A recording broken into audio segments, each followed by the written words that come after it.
Terima kasih kepada pengurusi majlis, yang berbahagia sahabat saya Dr. Yusri, Imam Besar Masjid yang penuh dengan barakah ini, seluruh ahli jawatan kuasa, hadirin dan hadirat, para asatidzah, para pendakwah, para tuan-tuan guru yang hadir, yang dirahmati dan dikasihi oleh Allah Subhanahu wa ta'ala.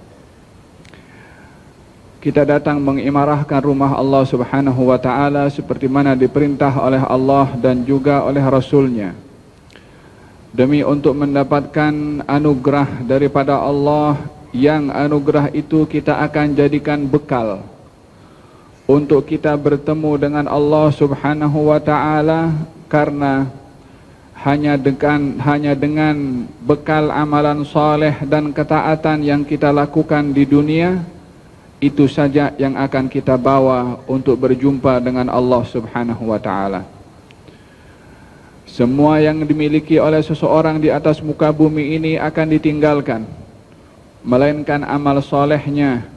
Yadba'ul mayyit thalath, akan mengikuti kepada si mati 3 perkara: maluhu wa ahluhu wa amaluhu, hartanya, keluarganya, dan juga amalnya. Wa yarji'u ithnan, dan akan kembali ke rumah si mati 2, yaitu hartanya dan keluarganya. Wa yabqa amaluh, yang akan kekal bersama dengan si mati di dalam kuburnya adalah amalnya. Oleh sebab yang demikian, seseorang yang bijak dan cerdik akan menggunakan hidupnya dan umur yang diberikan oleh Allah untuk diisi dengan amal kebaikan dan ketaatan kepada Allah Subhanahu wa ta'ala. Al-kayyis man dana nafsahu wa amila lima ba'dal maut. Orang yang cerdik pandai, kata Nabi, adalah orang yang bermuhasabah di dalam hidupnya, lalu bertafakkur, berfikir apa yang dia boleh ambil dan petik nanti setelah kematian, yakni dengan amal solehnya. Wal jahil man adba'a nafsahu hawaha wa tamanna minallahil amani. Adapun orang yang jahil adalah orang yang mengikut hawa nafsunya, akan tetapi menginginkan pemberian-pemberian daripada Allah Subhanahu wa ta'ala. Moga-moga majlis kita pada malam hari ini adalah bahagian daripada amal baik yang dicatat oleh Allah Subhanahu wa ta'ala dan diterima oleh Allah, sehingga kita berjumpa dengan Allah dengan amal-amal yang baik seumpama ini. Amin, Allahumma amin. Tujuan yang kedua kita menghadiri majlis pada malam hari ini adalah ingin menunaikan salah satu tanggungjawab yang telah diberikan oleh Nabi sallallahu alaihi wasallam kepada umatnya di dalam melaksanakan syariat Rasulullah, di dalam melaksanakan agama Rasulullah, yang pada hakikatnya Rasulullah juga melaksanakan tuntutan agama itu daripada Allah Subhanahu wa ta'ala. Kesemua makhluk yang ada di atas muka bumi ini mempunyai tanggungjawab kepada Allah Subhanahu wa ta'ala. Wala nas'alanna alladhina ursila ilaihim wala nas'alanna al-mursalin. Kami Allah pasti akan menyoal kepada kaum yang telah kami utus kepada mereka rasul-rasul. Rasulnya pun juga kami soal, kata Allah Subhanahu wa ta'ala di dalam surat Al-A'raf. Oleh sebab yang demikian, Nabi dan Rasul dan seluruh umat manusia bertanggungjawab kepada Allah Subhanahu wa ta'ala di dalam mengimarahkan bumi ini dengan mengabdikan diri kepada Allah Subhanahu wa ta'ala. Tujuan kita menghadiri majlis pada malam hari ini adalah ingin mengambil nasihat daripada Nabi Muhammad sallallahu alaihi wasallam sebaik-baik yang menasihati, sebaik-baik seorang yang menyayangi kepada umatnya, sehingga tidak ditinggalkan perkara yang baik kecuali disampaikan oleh beliau, dan tidak ada perkara yang membawa kebinasaan melainkan umatnya diperingatkan oleh beliau, agar supaya umatnya dapat melakukan kebaikan dan mengelakkan diri daripada hal-hal yang membawa kebinasaan. Oleh sebab itu beliau bersabda, laqad taraktukum 'alal mahajjatil bayda lailuha kanahariha la yazighu anha illa halik. Aku tinggalkan kamu dalam mahajjatul bayda, yakni dalam jalan, dalam landasan, dalam pegangan yang terang. Lailuha kanahariha, malamnya sama dengan siang, yakni terang luar biasa yang ditinggalkan oleh Nabi daripada ajaran ini. La yazighu anha illa halik, tidak ada yang tergelincir melepaskan agama ini, melainkan orang itu adalah orang yang membinasakan dirinya sendiri. Baginda Rasulullah sallallahu alaihi wasallam diberikan oleh Allah agama yang memiliki keistimewaan berbandingkan kepada agama yang diturunkan oleh Allah kepada Nabi sebelum Rasulullah. Diberikan syariat oleh Allah yang syariatnya memiliki kelebihan daripada syariat-syariat sebelum Rasulullah. Keistimewaan agama dan syariat Rasulullah adalah sesuai di zaman Nabi dan zaman setelah Nabi sampai hari kiamat. Sementara agama dan syariat sebelum Rasulullah hanya relevan pada zamannya sahaja. Demikian Nabi sallallahu alaihi wasallam bersabda, "U'titu khamsan lam yu'tahunna ahadun min qabli." Aku diberi 5 perkara yang tidak diberikan oleh Allah kepada nabi-nabi sebelum aku. Nusirtu birru'bi masirata syahrin. Aku diberi kekuatan oleh Allah dengan dihantarkan perasaan takut kepada musuh sebelum berperang selama 1 bulan. Wa uhillat liyal ghanaim. Dihalalkan kepada saya harta rampasan perang yang tidak dihalalkan kepada umat sebelum saya. Wa utitu syafa'ah, dan saya diberi syafaat, yakni syafaat yang terbesar diberikan oleh Allah kepada baginda Rasulullah.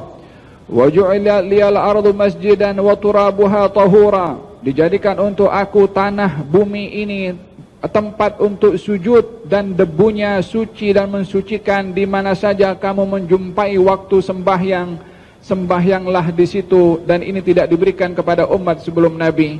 Yang terakhir adalah kullu nabiyyin, setiap nabi diutus oleh Allah kepada umatnya sahaja. Wa bu'ithtu ilan nasi kaffah, dan saya diutus oleh Allah untuk seluruh umat manusia, yakni sampai akhir zaman. Oleh sebab yang demikian baginda Rasulullah digelari di dalam Al-Quranul Karim, "Ma kana Muhammadun aba ahadim min rijalikum walakin Rasulullah wa khataman nabiyyin." Bukanlah Muhammad itu ayah kepada salah seorang daripada kamu, melainkan beliau itu adalah Rasulnya Allah dan penutup kepada seluruh para nabi. Beliau penutup para nabi, risalahnya menutup seluruh risalah. Oleh sebab karena tidak ada lagi nabi setelah Rasulullah, maka ajaran yang dibawa oleh Rasulullah pasti akan sesuai dan relevan pada setiap zaman. Kalau risalah yang diberikan oleh Allah kepada nabi-nabi sebelum Rasulullah diperbaharui dengan adanya nabi yang lainnya seperti Nabi Musa, diperbaharui agamanya oleh Allah dengan dihantarkan Nabi Isa, senantiasa ada pembaharuan daripada agama yang dibawa oleh nabi-nabi sebelum Rasulullah. Tetapi agama Rasulullah sallallahu alaihi wasallam tiada pembaharuan dalam hukum hakamnya. Dalam cara memahaminya ada pembaharuan. Di dalam cara penerapan dan juga pelaksanaannya memilih wasilah yang sesuai dengan zaman perlu pembaharuan. Tetapi hukum hakamnya tiada lagi pembaharuan. Karena tidak ada lagi nabi setelah Rasulullah, tiada sesiapa yang berhak menghalalkan apa yang diharamkan oleh Rasulullah. Dan tiada sesiapa yang berhak untuk mengharamkan, menghalalkan apa yang diharamkan ataupun mengharamkan apa yang dihalalkan oleh Rasulullah sallallahu alaihi wasallam. Akan tetapi pembaharuan ada di dalam cara menguraikan, memahami agama kepada umat mengikut zaman dan keperluan keadaan semasa. Oleh sebab itu baginda Rasulullah sallallahu alaihi wasallam bersabda, akan diutuskan di tengah-tengah umatku ini pada setiap 100 tahun golongan daripada orang yang memperbaharui agama. Memperbaharui agama adalah bukan mendatangkan agama yang baru, karena tidak ada lagi agama setelah Rasulullah. Tetapi adanya ulama-ulama yang lebih memberikan pendekatan cara memahami agama sesuai dengan zaman ulama tersebut, sehingga agama boleh sampai di setiap zaman. Kalau dahulu tidak ada orang yang membicarakan tentang teknologi karena masa itu tiada teknologi. Di zaman sekarang perlu kita memperbahaskan bagaimana kemajuan teknologi yang seiring dengan agama, yang membuktikan kebenaran agama yang dibawa oleh Nabi Muhammad sallallahu alaihi wa ala alihi wa sahbihi wasallam. Oleh karena yang demikian, agama yang dibawa oleh Rasulullah sallallahu alaihi wa alihi wa sahbihi wasallam lengkap. Agama ini memberikan jawaban kepada segala permasalahan yang ada pada waktu itu dan yang ada sekarang dan yang akan ada di masa akan datang. Yang menurunkan agama ini adalah Allah yang maha mengetahui segala-galanya, yang maha mengetahui akan munculnya sekularisme pada zaman ini, yang mengetahui ada golongan orang-orang yang berfikiran atau berideologi liberal di zaman ini. Allah mengetahui kemunculan ideologi yang seumpama ini dan yang lain-lainnya. Allah subhanahu wa ta'ala mengetahui semua yang akan terjadi. Allah menyediakan di dalam Al-Quran dan tunjuk ajar Nabi bagaimana menghadapi keadaan dan yang mencabar kepada agama mengikut zamannya. Semuanya terhimpun di dalam Al-Quranul Karim. Sehingga zaman ini kita melihat adanya golongan daripada para ulama yang menguraikan Al-Quran menjawab kepada golongan orang-orang sekularisme, ataupun yang liberal, ataupun yang etis, semuanya ada di dalam Al-Quran. Walaupun istilah sekularisme ataupun etis dan juga liberal tidak ada di zaman Nabi SAW, jawabannya sudah ada di dalam Al-Quranul Karim. Oleh sebab yang demikian, di dalam Al-Quran lengkap membimbing manusia kepada kebenaran, dan tidak ada yang berpegang kepada agama melainkan kepada Al-Quran, melainkan akan terpandu kepada jalan yang benar. Oleh sebab yang demikian, di dalam memahami agama tidak boleh seseorang melainkan memahami 3 konsep atau 4 perkara penting. Yang pertama adalah tentang syariah atau tentang akidah. Yang kedua adalah tentang syariah. Yang ketiga adalah tentang akhlak ataupun ihsan ataupun tazkiyah. Demikian baginda Rasulullah sallallahu alaihi wasallam memberikan rukun agama, memberikan penjelasan tentang rukun agama melalui hadis yang sahih diriwayatkan oleh Al-Imam Muslim alaihi rahmatullah. Ketika baginda Rasulullah sallallahu alaihi wasallam, Sayyidina Umar meriwayatkan, baginda Rasulullah didatangi oleh seseorang, syadidu bayadhi thiyab, syadidu sawadhi sya'r, seorang lelaki memakai baju putih yang putihnya sangat putih dan rambutnya hitam sangat hitam. La ya'rifuhunna katsirun minan nas, tak seorang pun daripada kita yang tahu kepada orang itu, tak kenal namanya. Wala yura alaihi atharus safar, dan tidak nampak pun orang itu seorang musafir. Seorang lelaki pakai baju putih sangat putih, punya rambutnya sangat hitam. Kami tak kenal kepada orang itu, tapi tak nampak pun orang itu seorang yang bermusafir. Yakni Sayyidina Umar dalam keadaan tertanya-tanya, orang ini siapa? Nak kata orang Madinah kita tak kenal, nak kata musafir tak ada barang yang dia bawa. Sehingga datang kepada baginda Rasulullah, wa asnada rukbatayhi ila rukbatayhi, merapatkan lututnya dengan lutut Nabi, wa wada'a yadayhi ala fakhidayhi, dan meletakkan kedua telapak tangannya di atas kedua paha Nabi. Dalam riwayat yang dalam pemahaman yang lain di kedua pahanya sendiri. Maka bertanya kepada Rasulullah, akhbirni anil Islam, ceritakan kepada kami tentang Islam. Dijawab oleh Nabi rukunnya yang 5, dalam 2 kalimat syahadah, mendirikan salat, berpuasa, zakat dan juga haji. Kemudian si orang yang bertanya tadi berkata, sadaqta, kamu betul jawabannya. Kata Sayyidina Umar, fa'ajibna lahu yas'aluhu wa yusaddiquh, kami merasa hairan kepadanya, bertanya kepada Nabi lalu dibenarkan jawaban Nabi, seakan-akan soalan itu soalan untuk menguji kepada Nabi. Fa akhbirni anil iman, bertanya kepada Nabi tentang rukun iman, dijawab rukun iman yang 6. Kemudian bertanya tentang ihsan, apakah itu? Bertanya tentang ihsan, apakah itu ihsan? Dijawab oleh Nabi, an ta'budallaha ka'annaka tarahu fa in lam takun tarahu fa innahu yaraka. Menyembah kepada Allah seakan-akan kamu melihat Allah. Kalau kamu tidak melihat Allah, yakinilah Allah melihat kepada kamu. Ini ihsan, tentang akhlak, tentang tazkiyah, tentang at-tasawuf. Bila mana Islam dijelaskan oleh Nabi berlandaskan dengan konsep syariah, bila mana iman ianya adalah merupakan hal-hal yang terkait dengan akidah, dan juga yang ketiga adalah ihsan, hal-hal yang terkait dengan hati, itu adalah ilmu yang dinyatakan dengan ilmu at-tasawuf.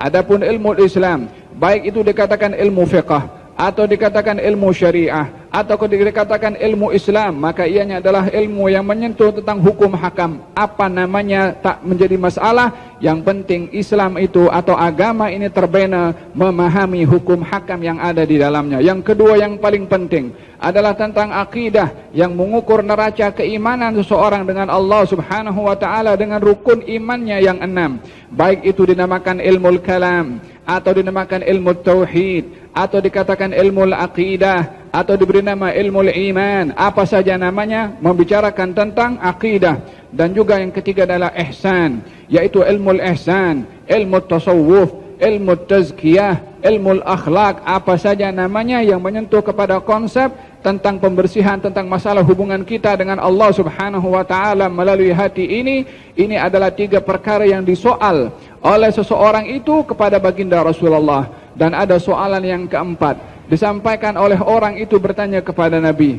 fa akhbirni anis sa'ah. Bertanya kepada Nabi, ceritakan kepada aku tentang hari kiamat. Nabi menjawab, mal mas'ulu anha bi'a'lam minas sa'il. Yang ditanya tentangnya tiada mengetahui, tiada lebih mengetahui daripada yang bertanya. Mengembalikan soalan ini yang maha mengetahui adalah Allah Subhanahu wa ta'ala. Yas'alunaka anis sa'ati ayyana mursaha. Mereka banyak kali dalam Al-Quranul Karim mereka bertanya kepada Nabi SAW bila hari kiamat terjadi. Maka dijawab oleh Allah Subhanahu wa ta'ala, katakan wahai Rasulullah Muhammad, ilmuha inda Rabbi. Ilmu yang mengetahui tentang bila hari kiamat Allah sahaja yang maha mengetahui. Innallaha indahu ilmu sa'ah. Sesungguhnya Allah Subhanahu wa ta'ala yang mengetahui bila itu hari kiamat, disembunyikan oleh Allah. Dan ini bahagian daripada ilmu ista'tharallahu bi'ilmih. Allah sendiri yang mengkhususkan pengetahuan hari kiamat itu bila terjadi hanya diketahui oleh Allah Subhanahu wa ta'ala. Maka si penanya tadi bertanya kembali, akhbirni an amaratiha. Bertanya kepada Nabi, ceritakan kepada aku tentang tanda-tanda hari kiamat. Maka Nabi menyebutkan, antalidal amatu rabbataha. Hamba sahaya perempuan melahirkan bayi perempuan yang menjadi tuan kepada ibunya. Wa antara al-hufata al-urata al-alata ru'a asya yatatawaluna fil bunyan. Dan kamu akan melihat kepada orang yang miskin, orang yang berpakaian tak cukup dan berjalan kaki tanpa memakai selipar, tetapi berlumba-lumba bersaing dalam meninggi-ninggikan bangunan yang dikatakan bangunan pencakar langit. Kemudian orang itu pergi, falabithtu maliyan. Kata Sayyidina Umar, setelah dia pergi menanyakan 4 soalan tadi dan pergi, kemudian baginda Rasulullah bertanya, ya Umar, atadri manis sa'il? Wahai Umar, tahukah kamu siapa orang yang bertanya tadi? Kata Sayyidina Umar, Allah wa rasuluhu a'lam. Allah dan Rasulnya yang tahu. Kata baginda Rasulullah, itu adalah Jibril atakum yu'allimukum dinakum. Itu Jibril datang kepada kamu. Yang kamu siapa dimaksudkan di sini? Sayyidina Umar bin Khattab. Dan juga maksud adalah umat Nabi SAW datangnya kepada Rasulullah. Misinya yang dibawa oleh Jibril adalah untuk umat Nabi Muhammad SAW. Itu adalah Jibril mengajarkan kepada kamu tentang agama kamu. Yu'allimukum dinakum. Mengajarkan kamu tentang agama kamu. Di antara soalan-soalannya adalah tentang hari kiamat. Dijawab oleh Nabi SAW, antalidal amatu rabbataha. Hamba sahaya perempuan melahirkan bayinya perempuan. Dan bayi perempuan itu menjadi tuan kepada ibunya. Secara khusus Nabi menyebutkan tanda ini dengan menyebutkan jantinanya. seorang ibu melahirkan, tidak semestinya bayi yang dilahirkan itu perempuan ataupun juga laki-laki, tergantung keadaan. Mungkin Allah menghendaki laki-laki atau mungkin berkehendak perempuan. Tetapi dalam hadis ini secara khusus disebutkan oleh Nabi rabbataha, bayi perempuan yang menjadi tuan kepada ibunya. Ianya menjadi satu isyarat bahwasanya salah satu tanda kiamat adalah bagaimana peranan perempuan di akhir zaman yang boleh menjadi sebab baik atau buruknya keadaan di akhir zaman. Ma turikat ba'di fitnatun asyaddu 'ala rijali minan nisa. Tidak ada fitnah yang paling mencabar kepada umatku, yang mencabar kepada laki-laki melebihi daripada fitnahnya perempuan. Wa kanat fitnatu Bani Israel fin nisa. Fitnah yang menghancurkan Bani Israel dahulu adalah karena perempuan. Ianya adalah merujuk bagaimana peranan perempuan itu amat penting menjadi sebab baiknya masyarakat atau rosaknya masyarakat. Sama, equal. Bila mana perempuan memainkan peranannya sebagai seorang muslimah, sebagai seorang ibu, sebagai seorang istri, sebagai seorang saudara, sebagaimana digariskan oleh syarak, maka dia akan menjadi sebab baiknya anak kalau dia seorang ibu, baiknya suami kalau dia seorang istri, dan baiknya rumah tangga, adik-beradik bila mana dia seorang kakak ataupun seorang adik. Demikian ungkapan Nabi Muhammad sallallahu alaihi wa ala alihi wasallam. Walaupun realiti zaman sekarang adalah perempuan lebih dijadikan sebagai bahan untuk merosakkan kepada umat manusia, khususnya laki-laki. Kaifa bikum idza fasaqa nisaukum wa fasaqa syababukum. Bagaimana kamu, kata Nabi, kalau hidup di satu zaman perempuan-perempuannya melakukan perbuatan yang melampau dan laki-lakinya menjadi fasik. Didahulukan perempuan dulu oleh Nabi, lalu laki-laki.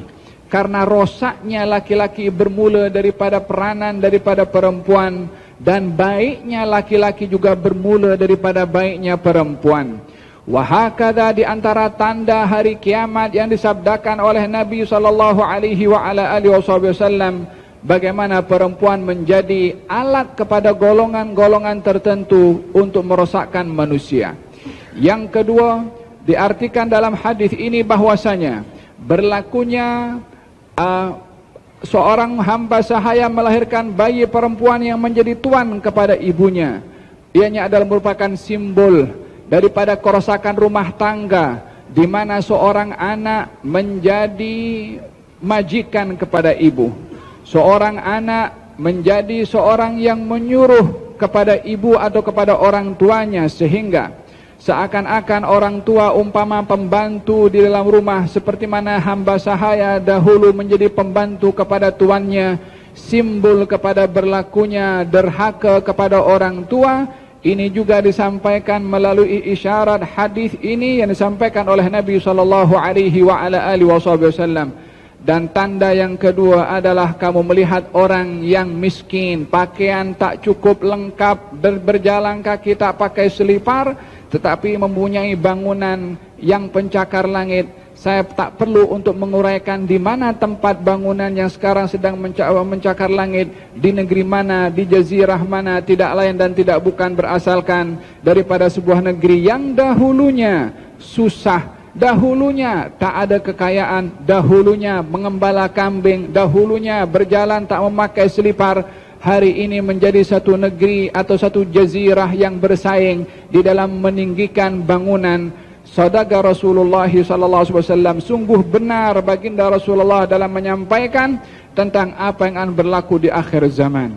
Hadirin hadirat yang dirahmati oleh Allah Subhanahu wa taala, tanda hari kiamat yang besar juga adalah diutusnya Nabi Muhammad dan juga wafatnya Rasulullah sallallahu alaihi wa alihi wasallam.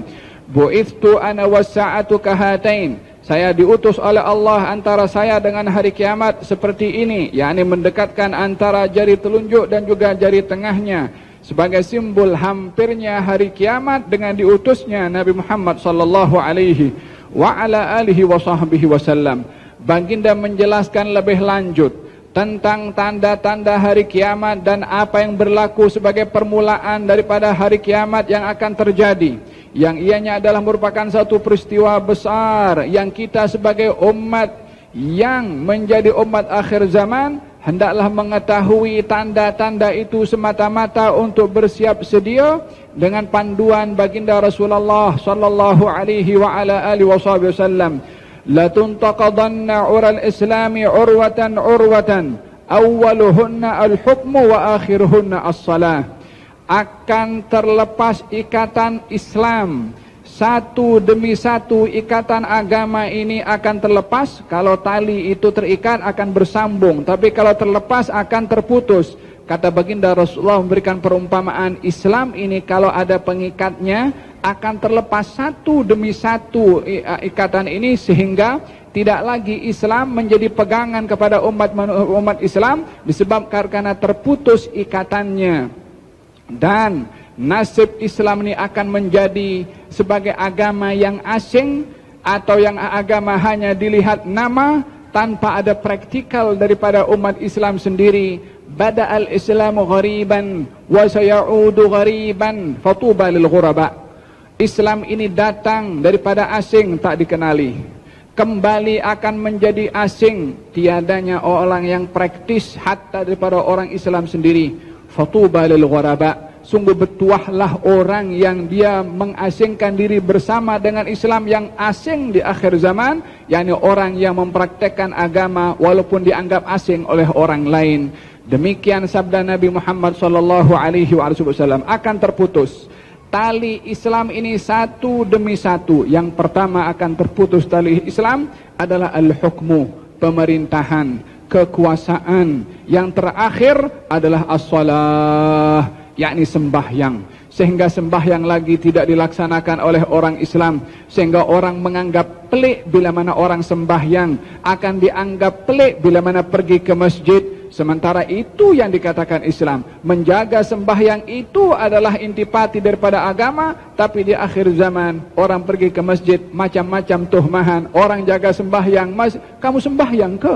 Menjadi soalan kepada sebahagian orang. Inna lillahi wa inna ilaihi raji'un. Kita hidup di akhir zaman yang disabdakan oleh Nabi sallallahu alaihi wa ala alihi wa sahbihi wasallam. Yang pertama, pemerintahan akan terlepas daripada ikatan Islam, yakni baginda Rasulullah sallallahu alaihi wa ala alihi wa sahbihi wasallam memberikan penjelasan tentang tanda-tanda hari kiamat ini dengan keruntuhannya kekuasaan adalah bila mana terambilnya ilmu agama yang menjadi landasan di dalam menjalankan syariat Allah Subhanahu wa taala. Demikian baginda Rasulullah sallallahu alaihi wa ala alihi wasallam yang mencantumkan antara pemerintahan dengan agama yang ianya adalah merupakan landasan yang benar diajar oleh baginda Rasulullah sallallahu alaihi wasallam. Muncul ideologi-ideologi yang ingin memisahkan agama daripada memainkan peranannya dalam sistem pentadbiran. Dipisahkan bahwasanya agama hanya untuk urusan ibadah sahaja. Hal yang sedemikian adalah bahagian daripada fitnah yang terjadi sebagai tanda-tanda hari kiamat yang telah disabdakan oleh baginda Rasulullah sallallahu alaihi wa ala alihi wasallam, sehingga hilangnya ilmu agama daripada dilaksanakan oleh orang-orang yang beragama akan menyebabkan kekacauan di dalam segala kehidupan manusia dalam segala peringkat. Oleh sebab yang demikian baginda bersabda, yataqarabuz zaman, di akhir zaman ini waktu akan menjadi nampak cepat dan laju. Kemudian wayurfa'ul ilmu akan diangkat oleh Allah. Watadhhar al-fitan, fitnah akan muncul. Kejahilan, wayadhhar al-jahal, kejahilan akan muncul. Wayakthur al-haraj, dan akan berlaku al-haraj. Apa itu al-haraj wahai Rasulullah? Kata Nabi, al-qatlu, pembunuhan dan pembunuhan. Dimulakan oleh Nabi sallallahu alaihi wasallam. Daripada akhir zaman yang akan terjadi adalah waktu tidak lagi berkat. Waktu begitu cepat. Ramadan tahun lalu masih hangat pada kita. Tak lama lagi, 90 hari lagi lebih kurang, kita akan sampai kepada Ramadan yang baru. Cepatnya waktu tak terasa. Anak kita yang dahulu pada tadika sedikit demi sedikit sudah dewasa. Demikian zaman menzu'ul barakah. Barakahnya lagi tidak dapat dirasa. Waktu begitu cepat. Manusia pagi bangun, pergi kerja, petang balik tidur, pagi lagi pergi kerja, petang balik rumah tidur. Macam itu setiap hari, akhirnya sudah tua. Wa hakadha yataqarabuz zaman. Cepat waktu ini berlalu, kemudian wa yurfa'ul ilm. Ilmu akan diambil. Diambilnya ilmu adalah bukan ilmu itu dihilangkan daripada ingatan orang-orang yang berilmu. Innallaha la yantazi'ul ilma intiza'an. Allah tidak akan mencabut ilmu setelah diturunkan oleh Allah. Wa innama dhahabal ilmu bidhihabil ulama. Yang dimaksudkan ilmu itu akan diambil oleh Allah bila mana ulamanya meninggal, ulamanya wafat.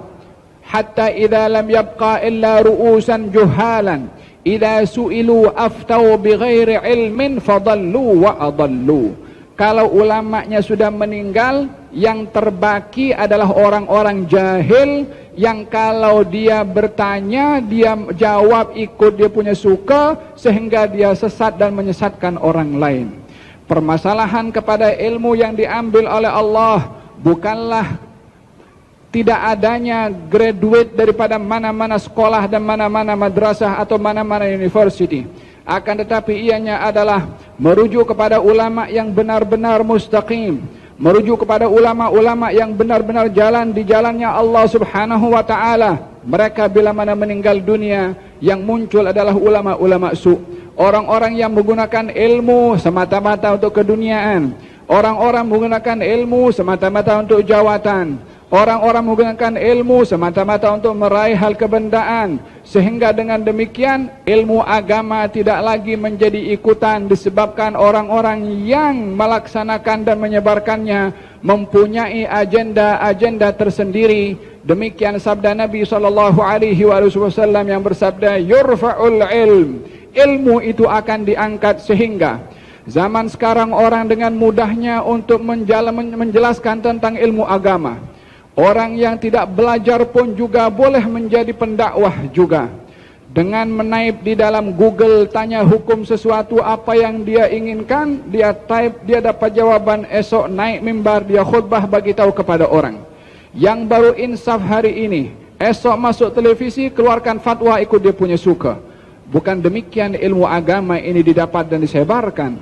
Ilmu agama ini didapat dengan orang bertalaqi, dengan duduk dengan para ulama, dengan mengamalkan kepada diri sendiri sebelum menyampaikan kepada orang lain. Lima taquluna ma la taf'alun. Bagaimana kamu mengatakan sesuatu yang kamu sendiri tidak buat? Teguran Allah Subhanahu wa taala di dalam Al-Qur'anul Karim, innamal ilmu bitta'allum. Ilmu itu boleh didapat dengan kita belajar daripada orang-orang yang berilmu. Demikian ramainya daripada orang-orang yang ingin menyebarkan ilmu agama tanpa belajar ilmu agama. Belajar daripada Syekh Google, atau belajar daripada surat kabar, atau belajar daripada internet, sehingga dengan mudahnya dia dapat ilmu seumpama itu menyebarkan kepada orang lain tanpa memastikan apa yang didapat itu benar ataupun tidak. Yurfa'ul ilm. Ilmu itu diambil, yakni bukan ilmu itu dicabut, tapi ulama yang alim betul bila mana meninggal dunia diambil oleh Allah, maka ini permulaan daripada ilmu itu akan diambil semua oleh Allah Subhanahu wa ta'ala. Bila mana ilmu diambil oleh Allah dengan perginya para ulama, yadhhar al-jahal. Kejahilan akan merajalela, kejahilan akan menyeluruh di mana-mana, dan akan berlaku fitnah, dan akan juga berlaku pembunuhan. Bukankah yang berlaku baru-baru ini daripada pembunuhan golongan orang-orang yang kononnya ingin menyebarkan dan menegakkan agama sehingga membunuh orang Islam? Yang dibunuh mengucap la ilaha illallah, yang membunuh adalah la ilaha illallah, yang membunuh ingin menjalankan syariah, yang dibunuh juga menjalankan syariah.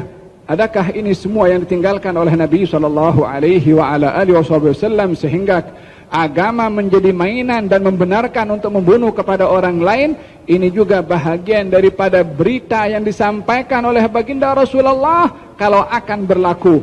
Apa yang akan berlaku? Pembunuhan. Was'aral amru hakadha, kata Nabi. Sambil Nabi merapatkan kedua tangan kanan dan tangan kirinya seperti ini, keadaan akhir zaman akan menjadi kacau. Saral halimu hayran. Orang yang cerdik pun jadi bingung karena tidak dapat lagi membezakan yang mana benar, yang mana yang salah, karena masing-masing menggunakan pemahamannya terhadap agama, sehingga agama menjadi senjata untuk saling membenarkan sikap satu dengan yang lain dalam peperangan dan juga dalam pembunuhan, ataupun saling menjatuhkan satu dengan yang lainnya.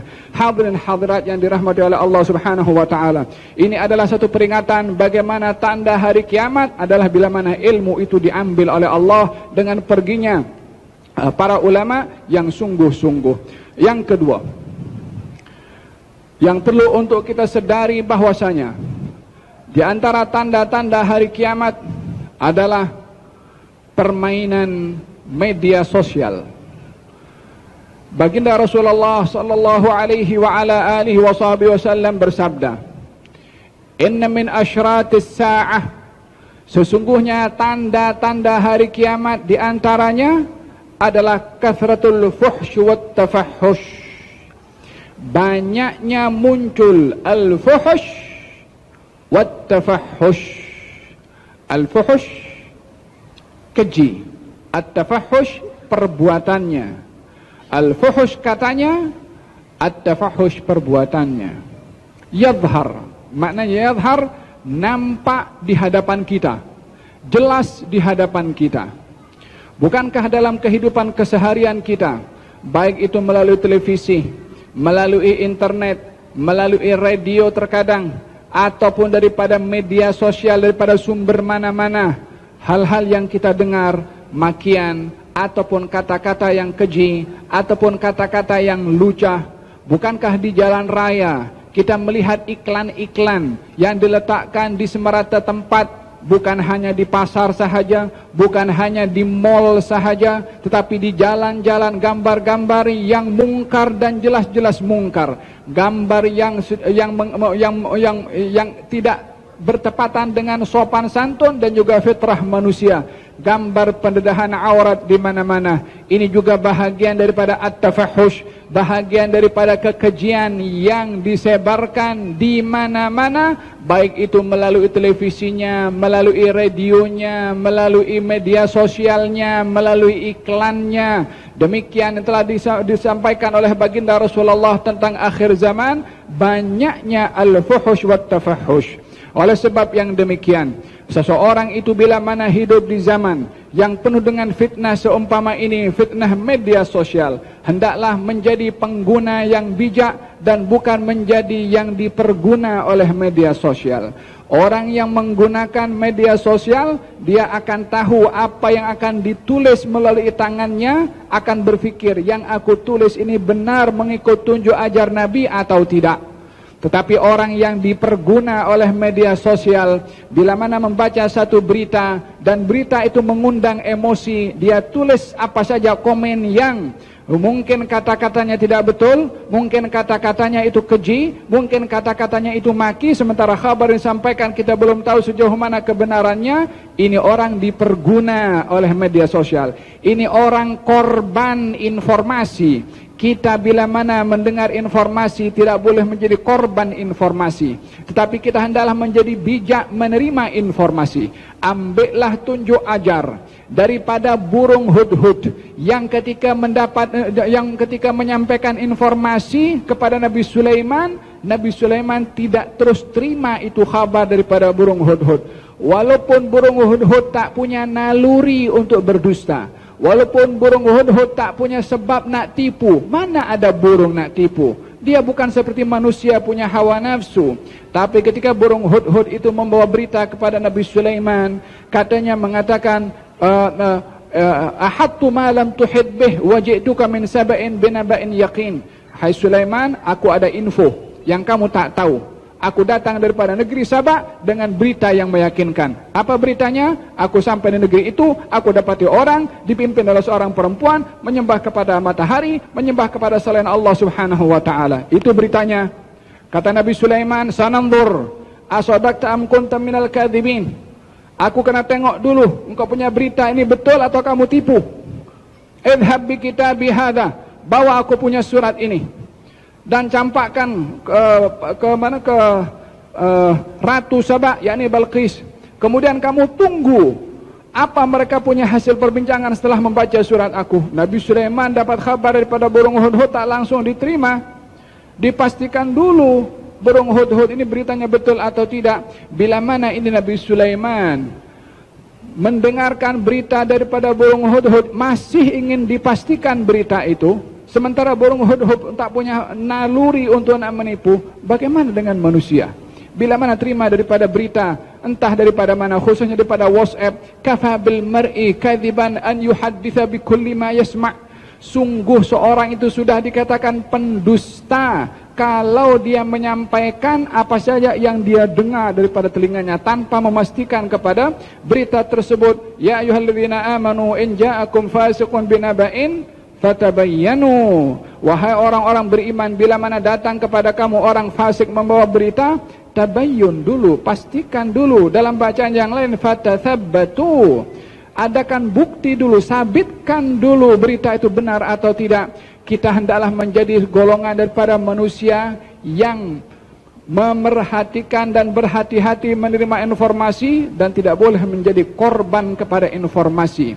Menggunakan media sosial, menjadi orang pengguna yang bijak, bukan diperguna oleh media sosial, sehingga apa saja yang kita tengok dalam media sosial kita pun hanyut di dalamnya. Tengok satu laman web, masuk dalam YouTube, tengok satu benda, kemudian tengok kepada iklankan benda mungkar yang lain. Indah kita tengok dah mungkar, diberi yang lebih mungkar lagi, kita masuk juga. Pada akhirnya kita berpindah daripada mungkar menuju kepada yang lebih mungkar. Yang demikian adalah orang diperguna oleh media sosial.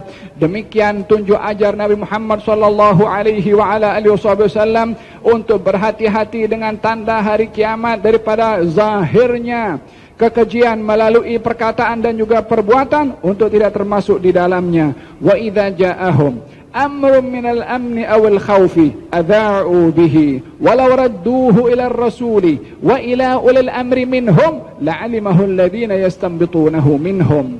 Nasihat Allah di dalam Al-Quran, bila mana kita mendengar info, supaya tidak menjadi korban kepada info, Allah berfirman, wa idza ja'ahum amrun, bila mana datang kepada mereka berita keamanan atau berita yang menakutkan, yakni ada berita sampai. Apa beritanya? Kita sekarang dalam keadaan aman. Berita kedua mengatakan kita dalam keadaan perang. Maka adha'u bihi, orang yang mendengar berita itu terus sebarkan. Adha'u, yakni sebarkan itu berita sebelum memastikan berita itu benar atau tidak. Ditegur oleh Allah, sikap menyebarkan berita kalau tidak dipastikan. Kata Allah Subhanahu wa taala, walau radduhu ila rasuli wa ila ulil amri minhum la'alimahu alladhina yastanbitunahu minhum. Bila mana mereka mengembalikan masalah info yang mereka dengar kepada Rasul ataupun kepada orang yang pandai untuk menentukan bidangnya, maka akan diketahui berita itu benar atau tidak setelah dirujuk kepada pakarnya. Demikian Allah Subhanahu wa taala mengajarkan kepada kita untuk tidak menjadi orang yang menjadi korban informasi. Hadirin hadirat, ketahuilah bahwasanya apa yang kita ucap dan apa yang kita tulis ada pertanggungjawabannya di hadapan Allah Subhanahu wa taala. Al-muslim man salimal muslimuna min lisanihi wa yadihi. Orang Islam adalah orang Islam lain, dalam riwayat yang lain orang lain selamat daripada lisan dan juga tangannya, kata Nabi sallallahu alaihi wa ala alihi wa sahbihi wasallam. Walihada baginda Rasulullah sallallahu alaihi wa ala alihi wa sahbihi wasallam bersabda ketika ditanya oleh Sayyidina Mu'adz ibn Jabal, ya Rasulullah, a inna lamu'akhaduna bima natakallamu bih. Wahai Rasulullah, adakah apa saja yang kita cakap ini akan dikira, akan dihitung oleh Allah Subhanahu wa taala, ada pertanggungjawaban? Kata baginda Rasulullah, thaqilatka ummuka ya Mu'adz, wa hal yakubbun nas ala manakhirihim wa fi riwayah ala ru'usihim illa hasaidu alsinatihim. Wahai Mu'adz, kamu tak tahukah Orang nanti di hari kiamat akan dicampakkan bermula dengan kepalanya dulu. Dalam riwayat yang lain hidungnya dulu, disebabkan oleh karena lisannya yang tak dijaga. Didahulukan kepala dan hidung, karena kepala dan hidung ini adalah anggota yang paling hampir dengan lisan. Demikian Nabi SAW. Nabi membuka kepada kita insurans untuk kita dapat register dengan insurans Nabi Muhammad SAW. Kalau kita di dunia mendaftarkan dengan asuransi untuk kesehatan, untuk pendidikan, ada orang yang meletakkan insurans dalam nyawanya, yang kalau berlaku kerosakan kepada sistem atau satelit akan jadi kacau. Ini apa yang dicatat dalam komputer, bukankah bergantung dengan satelit kan? Apa jadi dengan satelit kalau dia pecah umpamanya, berlaku kehancuran, lah sistem wala data akan tersimpan di dalam alat yang dibuat oleh manusia. Ini sistem insurans yang dibuat oleh manusia terdedah dengan kekeliruan ataupun kehancuran. Tapi ada insurannya Rasulullah sallallahu alaihi wasallam. Kalau kita letak insurans di dunia, kita dapat duit saja. Dapat duit pun ajal tiba, mati juga tak dapat merasakan kepada duit itu. Insurannya Rasulullah masuk syurga. Dan kita tak perlu tak duit. Dan tidak ada office untuk insurannya Rasulullah. Hanya kita perlu jujur dengan kita sendiri. Apakah insurannya Rasulullah sallallahu alaihi wasallam? Man dhamina li ma baina lihyaihi wa ma baina fakhidaihi dhamintu lahu al-jannah.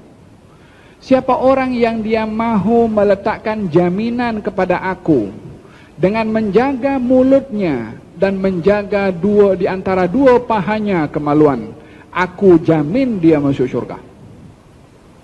Yang menjamin untuk Nabi dua perkara ini, Nabi menjamin kepadanya untuk masuk syurga. Siapa pada waktu itu yang boleh memberikan jaminan dan berikan syafaat kalau bukan orang-orang seperti baginda Rasulullah yang diberikan oleh Allah syafaatul uzma. Ini adalah satu pemberitahuan yang amat jelas daripada Nabi, bahwasanya yang banyak menghantar seseorang kepada hukuman neraka karena mulut dan juga di antara dua paha atau kemaluan. Oleh sebab itu Nabi memberikan jaminan yang jaga menjaga lisannya dan di antara dua pahanya akan dijamin surga oleh Nabi sallallahu alaihi wasallam. Yang ketiga, daripada tanda-tanda hari kiamat yang perlu untuk kita perhatikan dan berhati-hati adalah ikut kepada golongan dengan ikutan secara buta. La yakun ahadukum imma'ah, kata Nabi SAW. Jangan kamu menjadi pak turut. Orang buat baik, dia buat baik. Buat mungkar, ikut sama buat mungkar. Tidak demikian. Kalau berbuat baik, ikuti berbuat baik. Kalau berbuat jahat, jangan mengikuti perbuatan jahatnya. Baginda Rasulullah bersabda kepada para sahabat, la tattabi'anna sanana man qablakum shibran bi shibrin wa dhira'an bi dhira'in hatta law dakhalu juhra dhabbin tabi'tumuh. Kamu akan ikut kepada cara, langkah, gaya hidup orang-orang sebelum kamu. Shibran bi shibrin, satu jengkal demi satu jengkal. Dhira'an bi dhira'in, satu hasta demi satu hasta. Kita kalau nak mengukur jengkal, nak mengukur berapa jarak antara satu tempat dengan tempat lain, kita akan ikut macam ni. Yakni ikut, tak mungkin dia bengkok ke kanan dan ke kiri, kanan akan berubah saiz. Kata Nabi, orang di akhir zaman nanti akan ikut kepada yang sebelumnya. Sebiji langkah apa yang dibuat itu juga akan dilakukan. Kalau masuk lubang biawak, dia pun akan masuk lubang biawak. Kata Al-Habib Abu Bakar masyhur mengatakan, kenapa perumpamaannya diberikan lubang biawak? Biawak ini adalah binatang yang masuk lubang, kalau nak keluar susah. Yang akan dilakukan oleh umat ini mengikut cara umat yang terdahulu, kalau masuk pun lubang biawak akan masuk juga, hatta susah nak keluar. Dalam riwayat yang lain, kalaupun umat terdahulu mendatangi kepada ibunya, umat ini pun akan buat yang sama. Kata sahabat, siapa ya Rasulullah umat yang akan diikuti oleh umat ini? Yahudi dan Nasrani? Kata Nabi, faman? Siapa selain mereka? Bukankah kita dalam hidup sekarang ini, dalam cara kita makan pun sama ikut apa yang dilakukan oleh orang-orang Yahudi atau Nasrani? pinggannya, sudunya, pisaunya, kemudian letakkan lilinnya, kemudian dekorasinya. Bukankah budaya yang ada pada orang Yahudi dan Nasrani pun dilakukan juga oleh orang Islam juga? Ya, dilakukan oleh orang Islam. Bukankah cara pakaian mereka juga digunakan dan dipakai oleh orang Islam juga?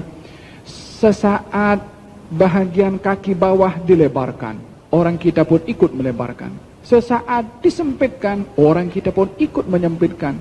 Terkadang bahagian tengah kadang-kadang dilebarkan, kadang-kadang disempitkan. Kadang dia punya pinggangnya turun ke bawah sedikit, dia pun ikut juga. Bukankah ini yang berlaku di zaman kita sekarang? Anak-anak muda ikut gaya mereka, sehingga cara pakaian yang kita tengok pun pelik juga. Pun orang daripada orang Islam, anak muda kita pun mengikutinya, menggunakan gambar-gambar yang menjadi simbol kepada orang-orang Yahudi dan juga orang-orang Kristen pun daripada orang kita pun juga melakukannya. Bukankah semua ini terjadi dilakukan oleh orang Islam? Mengikut siapa mereka kalau bukan mengikut kepada Yahudi dan Nasrani? Demikian disabdakan oleh Nabi SAW, sehingga orang Islam didapati malu bila mana ingin menampilkan pakaian orang Islam, malu bila mana ingin menunjukkan budaya Islam, sehingga kita ini malu untuk menunjukkan agama, sementara ini izzah kita, ini marwah kita adalah agama. Sebabnya adalah ramainya orang yang mengikut kepada orang-orang Yahudi dan orang-orang Nasrani. Bukankah kita di dalam main bola sepak, kadang-kadang kalau menang dan dapat piala itu kan diambil, dicium, kemudian berkeliling, kadang-kadang buka baju juga, kadang-kadang sujud di lapangan. Sujud apa yang dilakukan? Adakah ini ibadah? Adakah ini satu hal yang disyariatkan dengan tuntutan syara untuk dilakukan? Daripada mana budaya ini kalau bukan daripada adanya golongan entah daripada mana yang melakukan? Kita pun ikut juga sama. Dekorasi kita punya rumah, tempat kita punya kerja, semuanya adalah banyak mengikut daripada apa yang dilakukan oleh orang Yahudi dan orang-orang Nasrani. Hatta law dakhala ahaduhum juhra dabbin la dakhaltumuh, sehingga kalau mereka masuk lubang biawak pun juga kamu pun akan masuk ke dalamnya. Ubahlah cara gaya hidup ini untuk menjadikan panduan dan imam kita Rasulullah, panduan dan imam kita Sayyidina Abu Bakar As-Siddiq, panduan dan imam kita Umar bin Khattab, panduan dan imam kita Uthman bin Affan, panduan dan imam kita Ali bin Abi Talib, Mus'ab ibn Umair, Ammar bin Yasir, Bilal ibn Rabah. Tunjukkan pahlawan-pahlawan agama untuk menjadi ikutan kepada kita, berbandingkan kepada orang-orang yang tak ada marwah di sisi Allah Subhanahu wa taala apapun juga kedudukannya. Ubahlah, innallaha la yughayyiru ma biqaumin hatta yughayyiru ma bi anfusihim. Allah tak akan mengubah nasib seseorang kecuali orang itu sendiri mahu mengubah nasibnya. Hadirin hadirat, demikian beberapa tunjuk ajar Nabi sallallahu alaihi wa ala alihi wa sahbihi wasallam. Kemudian yang terakhir, baginda Rasulullah sallallahu alaihi wa ala alihi wasallam ditanya oleh para sahabat, "Man najah ya Rasulullah?" Apa jalan keluar menghadapi hal yang seperti ini, yakni bila mana fitnah terjadi?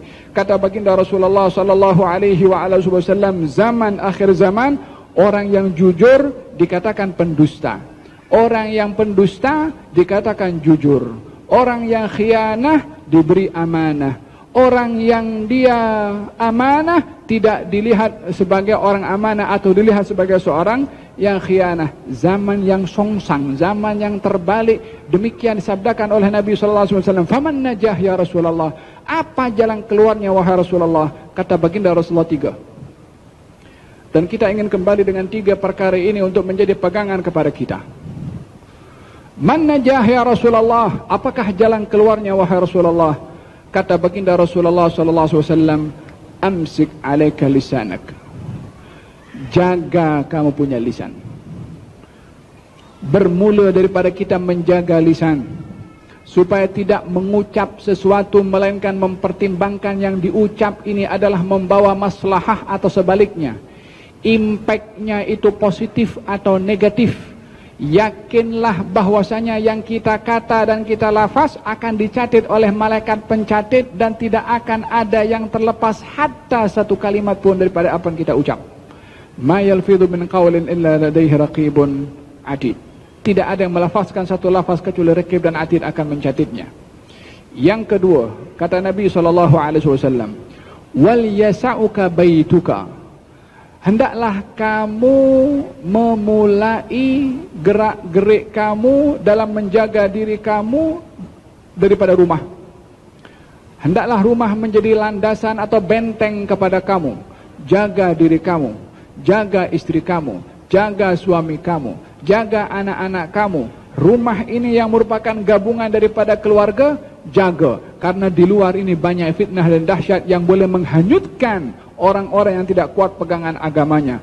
Bukankah arus yang ada di luar kawasan rumah kita, bahkan di dalam rumah kita pun juga, dengan televisinya, dengan wifi-nya pun juga tak selamat daripada pendedahan alam dunia yang terbuka.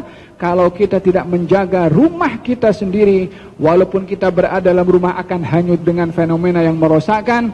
Kata baginda Rasulullah, wal yasa'uka baituka, hendaklah kamu selesa, hendaklah kamu merasa lapang di rumah kamu, hendaklah kamu mendidik kamu, diri kamu, ahli keluarga kamu, bermula dari depan rumah. Jalankan syariat Nabi Muhammad SAW, bentengi diri dengan syariat Nabi Muhammad di dalam rumah, karena kita punya kuasa bila mana di rumah kita sendiri. Sementara di luar, siapa yang boleh mengatur tentang keadaan yang merajalela? Siapa di antara kita yang boleh pergi ke mall mengatakan bahwasanya hada mungkar, tak boleh mempendedahkan aurat? Macam mana? Jangankan sampai ke mall, di luar kita punya tempat kawasan parking pun macam-macam. Innalillahi wa inna ilaihi raji'un. Kalau kita tidak dapat membentengi diri dalam rumah, kita akan hanyut dengan kerosakan yang besar di luar rumah kita. Kata baginda Rasulullah yang kedua, wal yasa'uka baituka, hendaklah rumah kamu selesa menjadi benteng kepada kamu. Yang terakhir, kata baginda Rasulullah, wabki ala khati'atika, hendaklah kamu menangis terhadap kesalahan kamu, yakni tangisi dosa kamu, insafi, bertaubat kepada Allah, isi umur ini dengan ketaatan kepada Allah, segera memohon ampun bila mana tergelincir melakukan kesalahan. Demikian 3 tip yang diberikan oleh Nabi SAW. Kita berdoa kepada Allah Subhanahu wa ta'ala, mudah-mudahan Allah Subhanahu wa ta'ala jaga ulama-ulama kita, dijadikan mereka rujukan kepada umat Islam, kepada permasalahan yang terjadi di kalangan mereka. Jadikan ulama-ulama ini adalah menjadi pembimbing kepada umat manusia ke jalan yang benar, jalan Nabi Muhammad SAW. Jadikan ulama-ulama ini yang menetralisir dan menyeimbangkan keadaan. Jadikan mereka sebagai sebab dari turunnya rahmat daripada Allah Subhanahu wa ta'ala, dengan adanya orang-orang yang dipilih oleh Allah untuk menjalankan agama seperti mana ditunjuk ajar oleh Nabi SAW. Dipanjangkan umur mereka oleh Allah, dilahirkan banyak lagi ulama-ulama rabbaniyin yang membawa manusia ke jalan yang benar insya-Allah. Dan mudah-mudahan Allah Subhanahu wa ta'ala lindungi kita daripada fitnah zaman. Bila mana fitnah melanda, mudah-mudahan kita dibentengi oleh Allah dengan benteng iman, benteng keyakinan, benteng istiqamah dalam jalan Allah Subhanahu wa ta'ala. Dan kita berdoa kepada Allah Subhanahu wa ta'ala, mudah-mudahan Allah Subhanahu wa ta'ala lindungi kita dan jaga kita pada langkah-langkah kita hanya mengikut langkah kaki Nabi Muhammad sallallahu alaihi wasallam. Jauhkan kita daripada mengikuti langkah-langkah orang Yahudi atau orang-orang Kristen. Mudah-mudahan kita diberikan oleh Allah Subhanahu wa ta'ala kekuatan untuk mengubah diri kita dan juga ahli keluarga kita di rumah kita, untuk menjadikan rumah kita adalah rumah yang berlandaskan dengan cara dan gaya hidup rumah tangga Nabi Muhammad sallallahu alaihi wa ala alihi wa sahbihi wasallam. Mudah-mudahan Allah jaga lisan kita, jaga seluruh anggota badan kita, kecuali kepada hal-hal yang membawa kita mendapatkan ganjaran daripada Allah. Mudah-mudahan dibimbing oleh Allah untuk menggunakan anggota badan ini untuk ketaatan kepada Allah Subhanahu wa ta'ala. Allahumma jam'ana hadha jam'an marhuma wa tafarruqana min ba'dihi tafarruqan ma'suma wa la taj'alna wala minna wala hawalaina syaqiyan wala mahruma. Allahumma ighfir lil hadirin wal hadirat wal muslimin wal muslimat. Allahumma la tada' lana fi maqamina hadha dhanban illa ghafartah wala hamman illa farajtah wala daynan illa qadaytah wala hajatan min hawaijid dunya wal akhirah laka fiha ridha walana fiha salah illa qadaytaha wa yassartaha birahmatika ya arhamar rahimin. Allahumma inna nas'aluka rahmatakal wasi'ah wa'mur qulubana bil iman wal yaqin ya rabbal alamin. Mudah-mudahan Allah Subhanahu wa taala berkati kepada semua yang hadir. Ucapan terima kasih kepada seluruh ahli jawat masjid, imamnya dan juga semua membantu. Mudah-mudahan diangkat derajat mereka oleh Allah Subhanahu wa taala. Wa sallallahu ala sayyidina Muhammadin wa ala alihi wasallam. Alhamdulillahi rabbil alamin. Kita akan akhiri dengan doa.